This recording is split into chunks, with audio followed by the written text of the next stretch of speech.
कमर सीधी करके बैठे, दोनों हाथ गोद में, आंखें बंद करें, सविता देवता का ध्यान करें। ईश्वर से प्रार्थना हम सबकी सद्बुद्धि तथा सद्गुणों को योग साधना और लोक सेवा के कार्यों में शालीनता तथा उदारता पूर्वक सदुपयोग करने के लिए प्रेरित करने की सतत कृपा बनाए रखें। इस भाव के साथ एक बार गायत्री मंत्र का उच्चारण करते हैं।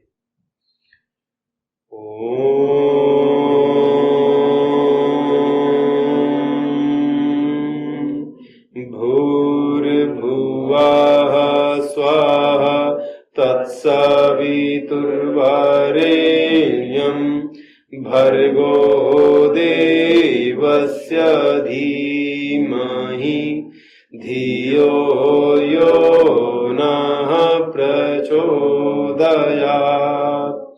हाथ जोड़े, बोले हे गुरुदेव माता जी, दादा गुरुदेव, ऋषि सत्ताओं प्रणाम। हम सभी लोग तत्व ज्ञान पर सत्संग करने जा रहे हैं। इस सत्संग से प्राप्त प्राण ज्ञान शक्ति का उपयोग व्यक्तिगत सामाजिक तथा पारिवारिक जीवन में निर्विघ्न रूप से निष्ठापूर्वक संबद्ध होकर सदुपयोग करते रहें। इस हेतु हम सभी के ऊपर मार्गदर्शन संरक्षण तथा परिमार्जन की सतत कृपा बनाए रखें। सतत कृपा बनाए रखें। बहनों भाइयों, हम लोग आज चर्चा करेंगे तत्व ज्ञान में। तत्व ज्ञान की तो बाद में चर्चा करेंगे, उससे पहले हम बात करेंगे प्राण की। प्राण क्या है, शरीर में कैसे काम करता है, और प्राण के घट बढ़ जाने से हमारे व्यक्तित्व पर क्या उसका प्रभाव पड़ता है, इसके बारे में हम जानकारी आज चर्चा करेंगे। तो प्राण शब्द का अर्थ है जीवन की जो ऊर्जा है, जीवनी शक्ति है, उसको प्राण कहते हैं। अलग अलग भाषाओं में, चीन में इसको ची कहते हैं, जापानी भाषा में इसको की कहते हैं, आदि शब्दों से जाना जाता है। संस्कृत में इसको मनन भी कहते हैं। तो ये प्राण का आने का हमारे शरीर में कहाँ कहाँ स्रोत है, वो 3-4 स्रोतों से ज्यादा प्राप्त होता है हमको। एक तो सबसे ज्यादा सूर्य से हमको प्राण प्राप्त होता है। दूसरा, हम श्वास लेते हैं तो श्वास के माध्यम से वायु प्राण प्राप्त होता है। जमीन पर हम जब पैदल चलते हैं तो भू प्राण सोलमनेर चक्र से हमारे अंदर में प्राप्त होता है। दूसरा, हम जब खाना खाते हैं तो वो पच करके, खाना में जो भोजन में प्राण है, अन्न में प्राण, वो प्राण पच करके हमको प्राप्त होता है। ये सारे माध्यम है। लेकिन इस प्राण का संचार कैसे अपने शरीर में होता है, इसको ठीक से समझेंगे। हमारे शरीर में नासिका के 2 छिद्र हैं। इन 2 छिद्रों से श्वास का प्रवाह चलता है। इस छिद्रों को ईड़ा और पिंगला नाड़ी के नाम से जाना जाता है। ईड़ा चंद्र नाड़ी और पिंगला को सूर्य नाड़ी कहते हैं। इसमें ऋणात्मक विद्युत तरंगों का प्रवाह बहता है, इसमें धनात्मक विद्युत तरंगों का प्रवाह बहता है। और उसी आधार पर हमारा शरीर और मन प्रभावित होता रहता है। लेकिन एक स्थिति ऐसी आती है कि दोनों जब स्वर समान हो जाते हैं, बराबर श्वास चलती है, तो उस अवस्था को सुषुम्ना कहते हैं।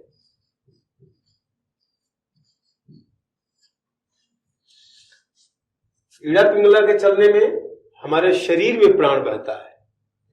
जब समान स्वर चलने लगता है तो हमारे सूक्ष्म शरीर में प्राण का प्रवाह जाने लगता है। इसलिए जो बायां दाहिना स्वर में ही काम करते रहते हैं, उनका फिजिकल विकास तो होता है, इंद्रियां बलवान तो रहती हैं, ये तमोगुण तो बढ़ता है, परंतु सूक्ष्म शरीर मानसिक विकास नहीं हो पाता है। बची हुई ऊर्जा को जब हम सुषुम्ना में प्रवेश कराते हैं, इस ऊर्जा का उपयोग करते हैं, तो हमारे मानसिक शक्ति का विकास होता है। इसके बाद ये 2 भागों में जाके आगे बढ़ जाती है, चित्रा और वज्रा।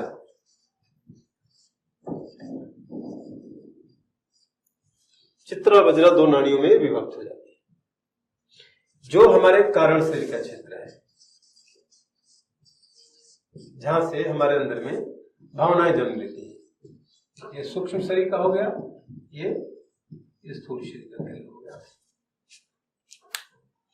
कारण शरीर में हमारे जो नियति है conscious, unconscious, super conscious mind की, उसमें भरी पड़ जाती है। यहीं से हमारी सारी क्रिया पद्धति तय होती है। और जब कारण शरीर को भी, या हम अपनी जहां इच्छाएं हमारी होती हैं, वहां से जब हम इसको, इच्छाओं का हम समापन कर लेते हैं, तो उसके आगे चल करके दोनों नाड़ियां एक हो जाती हैं, जिसको कहते हैं ब्रह्म नाड़ी। ब्रह्म नाड़ी का सीधा संबंध ब्रह्म से है, ईश्वर से है, सूर्य से है। और हमारे शरीर में ये नाड़ियों का प्रवाह मुख्य रूप से चलता रहता है। अब ये ब्रह्म नाड़ी हमारे सहस्त्रार चक्र से मूलाधार चक्र में,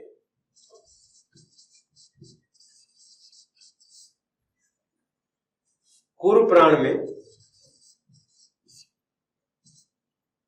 3.5 लपेट आके बांध देता है।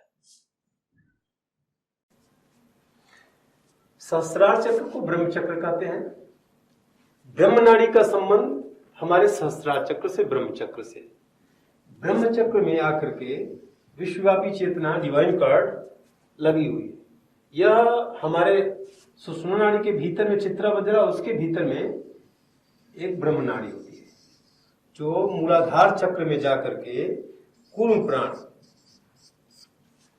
को 3.5 चक्कर जाके बांध देती है, जिसको हम आध्यात्मिक भाषा में कुंडलनी कहते हैं। और इसका अपान प्राण, महाप्राण है, ये लघु प्राण हो गया। कुरु प्राण और अपान प्राण। कुरु प्राण नीचे से हमेशा ऊपर चलता है और महाप्राण ऊपर से नीचे आता है। और चक्र जहां बन जाते हैं, अर्थात वहां कूर्म और ऊपर का महाप्राण, लघु प्राण दोनों मिल रहे हैं। मिलने से चक्र का निर्माण, यानी ये ऋण विद्युत तरंगों से जाना जाता है, ये धन विद्युत तरंगों से जाना जाता है। ये पुरुष प्रधान है, ये स्त्री प्रधान है। और यही कूर्म जब हमारे शरीर में बढ़ जाता है तो हमारा शरीर स्त्री प्रधान हो जाता है। अपान बढ़ जाता है तो हमारा शरीर पुरुष प्रधान हो जाता है। आत्मा तो लिंगातीत है, इसमें कोई उसकी गुंजाइश ही नहीं है, लेकिन हमारा शरीर जो स्त्री पुल्लिंग के रूप में जाना जाता है, वो इस कूर्म और अपान प्राण के घटने बढ़ने के कारण जाना जाता है। अब शरीर में हमारे प्राण को जानेंगे कि ये प्राण का प्रवाह जो आ रहा जा रहा है, वो 5 भागों में, 5 लघु भागों में बांट दिया हुआ है। मूलाधार में अपान कुर्म, मणिपुर में समान कृकल, अनाहत में प्राणनाथ, और कंठ में उदान देवदत्त, और अंतःकरण मस्तिष्क में व्यान और धनंजय के नाम से जाना जाता है। और यह कुरु प्राण स्त्री प्रधान है और अपान प्राण पुरुष प्रधान है। तो ये हमारा शरीर एक तरह से आप देख सकते हैं, यहां पर ये आधा स्त्री का है, आधा पुरुष का है। अब हम ना स्त्री है ना पुरुष है, लेकिन हमारा शरीर स्त्री पुरुष से बना हुआ है। चूंकि हमारा शरीर जो पुरुषों का है पुरुष प्रधान, धन विद्युत तरंगों का प्रधान है, और जो माताएं बहनें हैं उनका शरीर स्त्री प्रधान है। तो ऋषियों ने देखा कि अकेले व्यक्ति के अंदर में दोनों धाराएं प्रॉपर वे में नहीं बह पाती हैं। तो जैसे हम मार्केट में जाते हैं, हमारे पास में पैसा होता है और सब्जी नहीं होती घर में, तो सब्जी हम खरीद लेते हैं, पैसा उसको देते हैं, उस आदमी को पैसे की जरूरत पूरी होगी। ठीक उसी तरह से ऋषियों ने एक विवाह का संबंध बना दिया और कह दिया कि जन्म जन्मांतरों का रिश्ता है, और एक दूसरे को के प्राण एक दूसरे को पोषण करते हैं। जैसे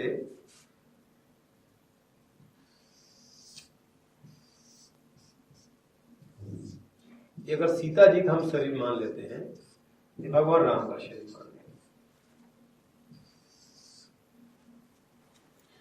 हैं। ऋण विद्युत तरंगे जो कुरु से उठ रही हैं सीता जी की, वो किसके लिए है? भगवान राम के लिए, उनको समर्पित है। तो ये जो ऋण विद्युत तरंगे हुई, ये सीता हुई, और भगवान राम की जो विद्युत तरंगे हैं पॉजिटिव जा रही है वो किसके लिए है? सीता माता के लिए। ये राम हो गए, और ये भी छोटे में कर दे सीता हो गए, बड़े में कहीं इसको कर दे राम हो गए। यहाँ अब प्रश्न आपके दिमाग में आएगा, अगर हम पूछें ये राम है कि ये राम है, ये सीता है कि ये सीता है, चिंतन करके हमको बताइए क्या है? दो शरीर एक प्राण हो गया। और यही कॉन्सेप्ट जब आगे बढ़ता है तो कैसे एक दूसरे के शरीर में इफेक्ट करता है और कैसे आदमी भ्रष्ट होता है, ये दोनों को बात को जानेंगे। अगर कोई एक आदमी एक स्त्री से प्रेम करता 4, 5, 10 साल तक, तो 10 साल की ऊर्जा यहां आ गई, उसको छोड़ के दूसरे से गया, तीसरे से गया, तो उसके व्यक्तित्व में बार बार स्त्री आई गिर जाएगी, जिसे कहा था व्यक्ति का संस्कार खराब है, संस्कार उसका नीचे। इस तरह से स्त्रियों में होता है, एक पुरुष बदली 2 पुरुष 3 पुरुष, ऐसा उसके अंदर सॉफ्टवेयर बन जाता है। इसको और चित्त विज्ञान जब लेंगे तो और क्लियर हो जाएगा। और अब जब ये एक दूसरे के अंदर में प्राण जाता है तो कैसे ट्रांसफर होता है इसको अब देखेंगे। यहां से कूर्म प्राण इच्छा किया तो उठा, उठने के बाद स्वादिष्ठान चक्र है, स्वादिष्ठान चक्र में जाते ही यहां लिंग कर्मेंद्री होने के नाते ये कर्मेंद्री काम करती है, जिसके कारण से ऊर्जा तो यहां से आनंदमय कोष में 2% गई, जिसको आदमी अपने जीवन में फील करके वो अनुभव प्राप्त करता है कि बहुत हमको आनंद आ रहा है, सुख मिल रहा है। लेकिन यहां यह भूल जाता है कि 2% के अलावा जो ऊर्जा वीर के रूप में 98% व्यय हो गई, वो बहुत बड़ा घाटे का सौदा है। जबकि ये ऊर्जा जो मिली हुई है वो हमको अन्य कामों में यही ऊर्जा सहयोग करती है। तो एक तो हमने संतान उत्पन्न के काम में 2% की हमने आनंद की अनुभूति किया, साथ में 98% ऊर्जा हमने व्यय कर दिया, तो जो और काम हमारे बाकी हैं वो छूट जाते हैं, छूटे रहते हैं, उसके लिए ऊर्जा हमको नहीं मिलती, जो सबसे घाटे का सौदा है। और इस प्राण को 2% प्राण को प्राप्त करने के लिए आज आदमी का केंद्र बिंदु देखें, जो व्यापार कर रहा है, काम कर रहा है, वो ये 2% प्राण को प्राप्त करने के लिए पूरा का पूरा जीवन लगा देता है, मकान बनाता है, लड़ाई करता है, व्यापार करता है, राजनीति करता है, सब इस 2% प्राण को प्राप्त करने के लिए। केंद्र बिंदु चाहे काम वासना हो चाहे लोक वासना हो, दोनों बातें, या सम्मान पाने के दृष्टिकोण से वो काम कर रहा है, या तो वो अपने सुख भोग के लिए काम कर रहा है। ये विषय यहां पर आपको यहां समझ लेना है। तो आज का टाइम जो आदमी का वीर है क्षरण क्यों हो जा रहा है, तो उसकी वजह से आनंद की अनुभूति नहीं हो पा रही है। परंतु इस ऊर्जा को अगर हम 100% यहां पर पहुंचाने में समर्थ हो गए तो आनंद की अनुभूति कितना गुना बढ़ जाएगी। योग मार्ग से यह संभव है, जो योग मार्ग पर चलते हैं वो संभव है। दूसरा यहां यह भी समझ लेना चाहिए कि जो 2% आपको आनंद की अनुभूति हुई, एक जो सामने का साथी आपका है उसका भी इसमें शेयर है, बिना उसके ये 2% आनंद भी नहीं प्राप्त हो सकता है, तो उसका हिस्सा जुड़ा हुआ है। लेकिन यौगिक क्रियाओं के माध्यम से अपनी ऊर्जा को आप्त काम बना करके ऊर्ध्वगामी बनाता है योगी। शक्ति चालनी मुद्रा, ध्यान, योग, मंत्र योग आदि आदि के माध्यम से वो 100% जब ऊर्जा ऊर्ध्वगामी बनाता है, तो वैसी स्थिति में वो पूरा का पूरा अपना अधिकार कर लेता है अपने प्राणों पर 100% सहस्त्रार चक्र में, और किसी का उसमें शेयर नहीं होने से तो अपने आप का वो स्वामी बन जाता है। इस बात को भगवान बुद्ध कहते हैं आप्त काम बन, आप्त दीपो भव। दूसरे के सहारा से लेंगे तो सहारा आपको फिर उतना देना पड़ेगा, क्योंकि ईश्वर सर्वव्यापी और न्यायकारी है। अब हम समझेंगे कि अपान प्राण का काम क्या है। अपान प्राण का मुख्य रूप से 2 काम है। एक तो शरीर में जितनी भी दूषित ऊर्जा, गंदगी, मल बनता है उसको बाहर निकालने का होता है। दूसरा हमारे जनेंद्रियों को मजबूत करता है। जैसे मल मूत्र श्वेत कफ पसीना रजवीर भ्रूण आदि का यथा समय बाहर निकालना अपान प्राण के ऊपर निर्भर है। आज जो लोग माताओं बहनों को जो बच्चे हो रहे हैं ऑपरेशन से, अपान प्राण उनका छोटा हो गया, जिसके कारण से डिलीवरी जो प्राकृतिक वो नहीं हो पाती है, पेट को फाड़ करके ऑपरेट करके उनको करना पड़ता है। इसलिए माताओं बहनों को भी उस समय काम करने के लिए कहा जाता था कि अपान प्राण बढ़ जाए, सेवा करने के लिए कहा जाता था। दूसरा कुर प्राण का काम क्या है? आंखों के पलकों का खुलना बंद होना, पाचन तंत्र का नियंत्रण, शरीर की चुंबकीय शक्ति को बनाए रखना, ये हमारे कुर प्राण का काम है।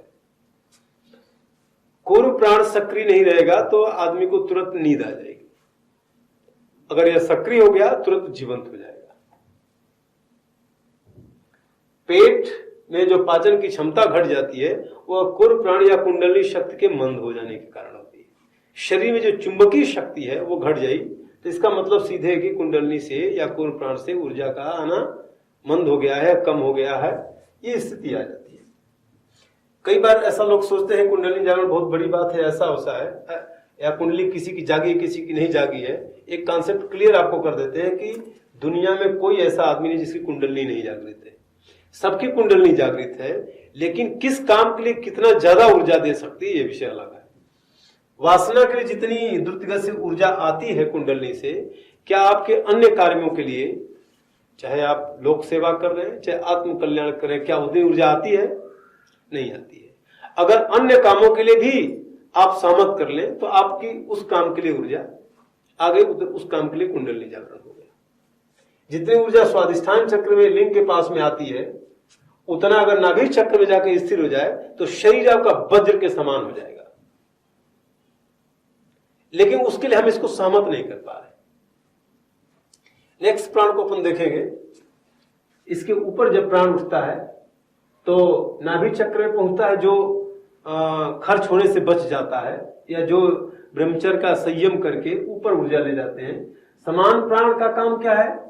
रसों को पचाना, परिपाक उष्णता का संचार, ठीक तरह वितरण करना, स्तर बनाए रखना, शरीर की ऊर्जा को सक्रिय और ज्वलंत रखना, चंचलता स्फूर्ति ठंड न लगना, स्वादिष्ट पदार्थ ग्रहण करना, मनोरम दृष्टि को देखना, सुगंधित गंध को ग्रहण करना, सुगंध स्पर्श को ग्रहण करना, इंद्रियों की रसानुभूति, ये सारे काम समान प्राण के प्रबल होने से करते हैं।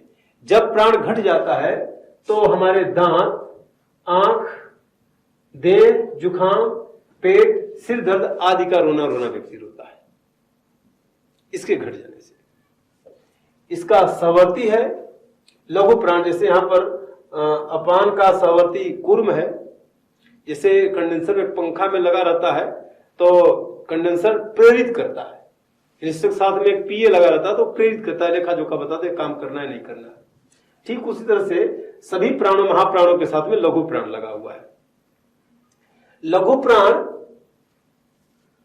प्रेरित का काम करता है तो नाभि चक्र स्थित कृकल प्राण का क्या काम है? उसका प्राण है छींक, भूख प्यास का अनुभव, गायन, भाषण, कंठ क्रियाओं का नियंत्रण, त्वचा की चिकनाई, कोमलता, शरीर में चौंक, ये कृकल प्राण के कारण होता है।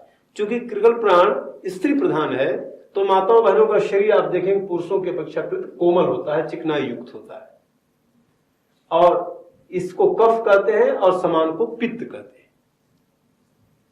और दोनों कफ और पित्त के मिलने से वात बनता है। तो इसके ऊपर जब हम और चलते हैं, प्राण जब वात में बदल जाता है, वायु में बदल जाता है तो प्राण नाग के रूप में जाना जाता है। प्राण का क्या काम है? सीधा प्राण का काम है शब्द और मस्तिष्क का पोषण करना, अंतर श्वास खींचना, बल का संचार, जीवनी शक्ति का घटना बढ़ना, हृदय का स्पंदन घटना बढ़ना, समाधि सुख, मृत्यु को इच्छावर्ती बनाना।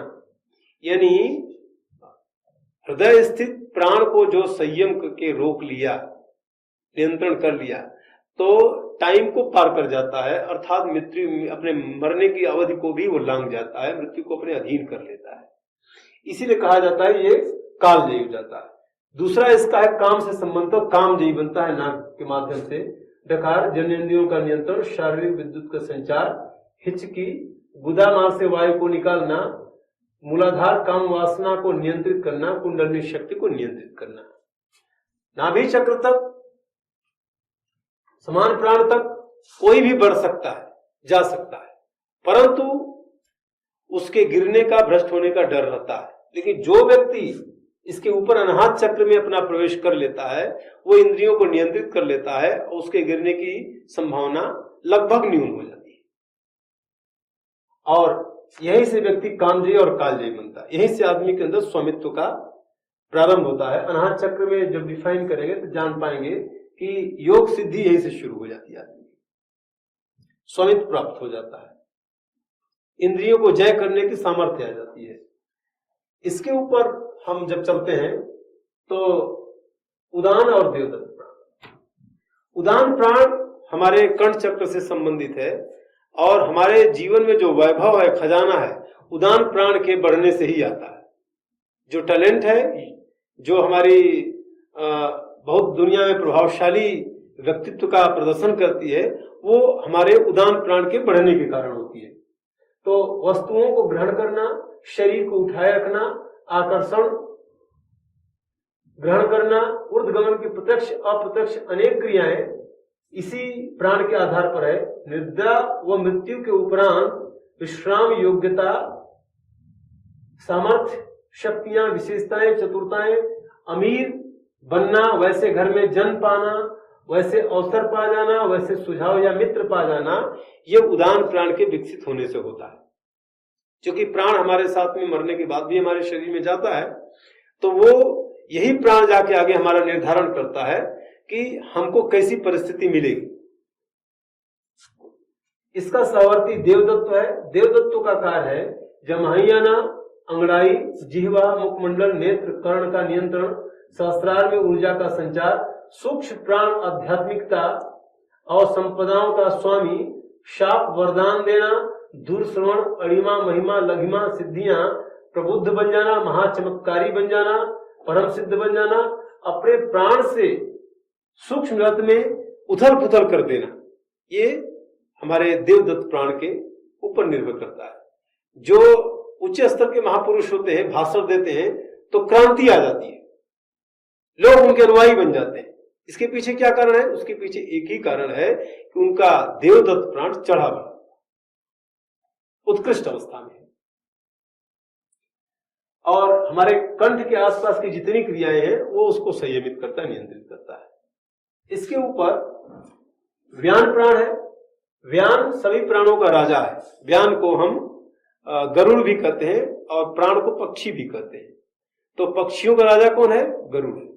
और गरुड़ पर कौन बैठता है? हम सीधे साक्षात भगवान विष्णु श्री हरि बैठते हैं, भगवान बैठते हैं। अर्थात जिसके मानस में व्यान का विकास हो गया, उसके अंदर में परमात्मा का आवास होना शुरू हो जाएगा, अवतरण होना शुरू हो जाएगा। रक्त संचार, सदगति पूरे शरीर में व्याप्त। अब देखिए, रक्त संचार, high blood pressure, low blood pressure किस पर निर्भर करता है? व्यान प्राण पर। व्यान प्राण जिसका ठीक है, उसका हाई लो ब्लड प्रेशर नहीं होने वाला, बिल्कुल ठीक ठीक चलेगा। सदगति और दुर्गति, इसके छोटे हो जाने पर दुर्गति हमारी होती है, ये बढ़ गया तो हमारी सदगति होती है। यानी सत्कर्म होते हैं तो सदगति होती है। श्वास प्रश्वास को खींचना, आदमी को यह मालूम है कि हम श्वास यहां से खींचते हैं, लेकिन उससे पहले सूक्ष्म शरीर में हमारे मस्तिष्क में वो क्रिया होती है, उसके बाद श्वास यहां से चलती है। इसका संबंध है, आगे चर्चा करेंगे इस विषय पर। ज्ञान तत्व के माध्यम से पूरे शरीर पर नियंत्रण करना, जिसको नर्वस सिस्टम कहते हैं। अंतर्मन की स्वचालित गतिविधि बनाना, रितंभरा, प्रज्ञा, सत्कर्म, शुभ संकल्प, सदवृत्ति, दैवी गुण कर्म, आत्म साक्षात्कार, ईश्वर दर्शन, ब्रह्म प्राप्ति, दिव्य दृष्टि, समाधि का केंद्र, मानस से परमात्मा का प्रत्यक्ष परिलक्षित होना, ये हमारे व्यान प्राण के ऊपर निर्भर करता है सारी बात। इसलिए जो आध्यात्मिक पुरुष होते हैं सहस्त्रार चक्र में ही जप और ध्यान ज्यादा करते हैं कि व्यान प्राण जितना बढ़ा हुआ है तो ब्रह्म बल अपना उतना बढ़ा रहता है। व्यान प्राण हमारे चरित्र का निर्माण करता, हमारे व्यक्तित्व का निर्माण करता, हमारे आध्यात्मिकता का, हमारे उत्कृष्ट जीवन को प्रदर्शित करता है। धनंजय प्राण हमारे संसार में जितनी हमारे पास टेक्नोलॉजी है, ज्ञान विज्ञान है, वो धनंजय प्राण के कारण होता है। धनंजय प्राण का मुख्य कार्य है अपने शरीर को जीते जी वो पोषण करता है और मर जाने के बाद सड़ाना शुरू कर देता है। आपने सुना होगा और देखा भी है, हिंदू धर्म से रिलेटेड है, तो जो मर जाता है उसका हम श्राद्ध करते हैं। श्राद्ध क्यों करते हैं आपको मालूम है? उसके पीछे एक ही कारण है कि उस व्यक्ति का जो धनंजय प्राण है वस्तुओं में लगा हुआ है मोह के कारण, तो तर्पण करने से वो प्राण उसका छूट जाए और उसको उसकी मुक्ति हो जाए, यानी उसकी इच्छा उधर चली जाए तो डिवाइड हो जाता है। इसलिए श्राद्ध तर्पण किया जाता है। हर अंगों की सफाई, जांग से एड़ी तक नियंत्रण, अग्रगमन, गतिशीलता का उत्साह इसी की प्रकृति पर निर्भर है। मस्तिष्क में अनेक शक्तियां जैसे व्यवस्था, ग्रहण, निर्णय, रचना, आमोद, उपक्रांति, अनुवर्तन, भली बुरी, तुच्छ, महान, अगणित शक्तियों का भंडार हमारे धनंजय प्राण के कारण है। आज संसार में धनंजय प्राण अतिशय विकसित हो गया है। व्यान प्राण कुछ लोगों का विकसित है।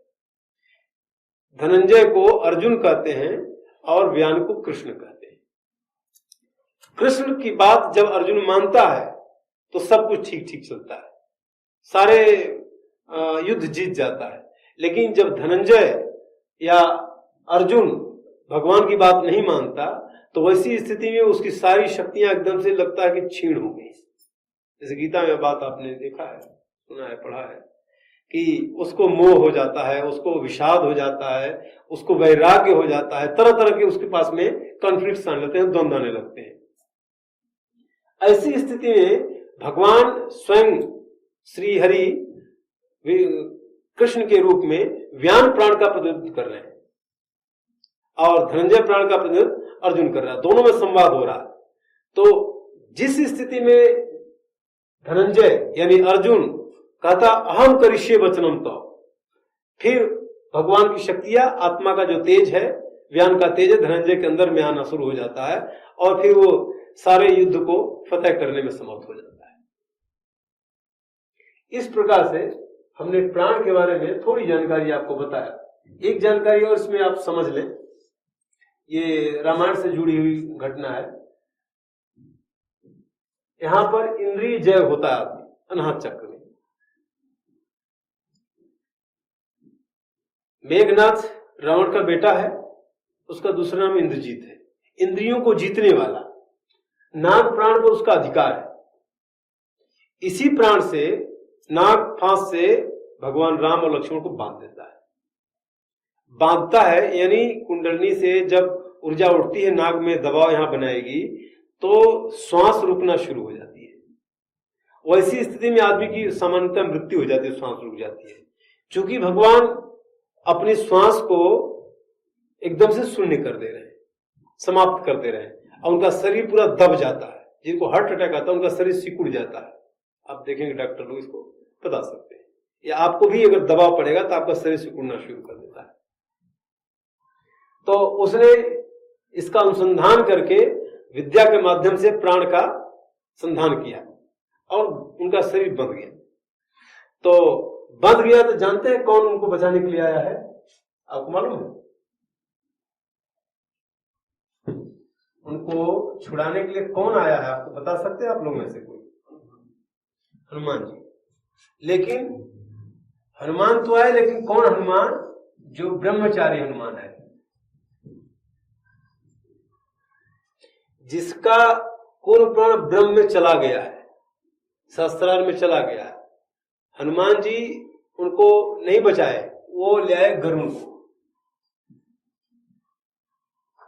किसको ले आए? गरुड़ को ले आए। यानी ब्रह्मचारी हनुमान जो हैं वो जाते हैं, गरुड़ को बुला के ले आते हैं। और गरुण आते हैं, तो आते तो क्या करते हैं, सारे बंधन को कट के खोल देते हैं। अब यहां देखिए, श्वास प्रश्वास का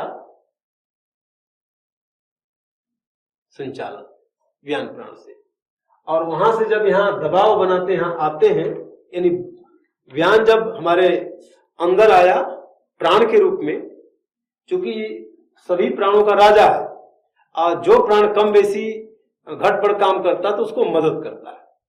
तो जब व्यान यहां पर आते हैं, गरुड़ यहां आते हैं, तो जो इसका दबाव है नाक का, वो ढीला हो जाता है, छूट जाता है, खुल जाता है, बंधन खुल जाते हैं, और फिर से राम लक्ष्मण श्वास लेना शुरू कर देते हैं।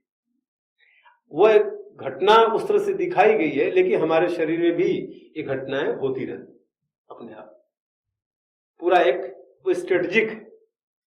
तो मेरे ख्याल से आप लोगों को ये प्राण क्लियर हो गया होगा। अगर कोई प्रश्न है, जिज्ञासा, तो इसके बारे में आप बात कर सकते हैं।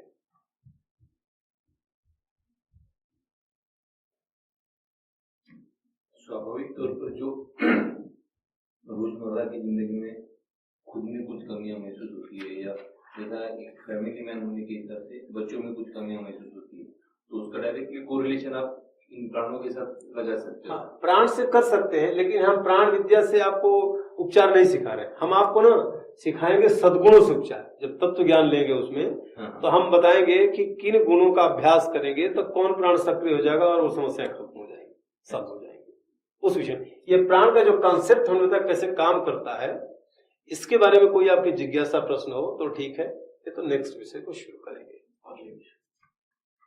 अगले सेशन के लिए शुरू करें, उसके लिए हम लोग शांति पाठ कर दें।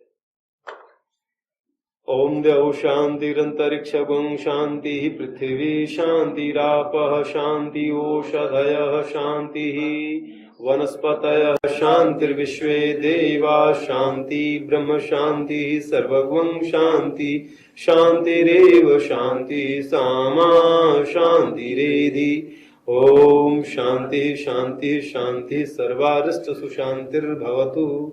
बोले हे गुरुदेव माता जी, संपूर्ण ऊर्जा आपके चरणों में समर्पित है।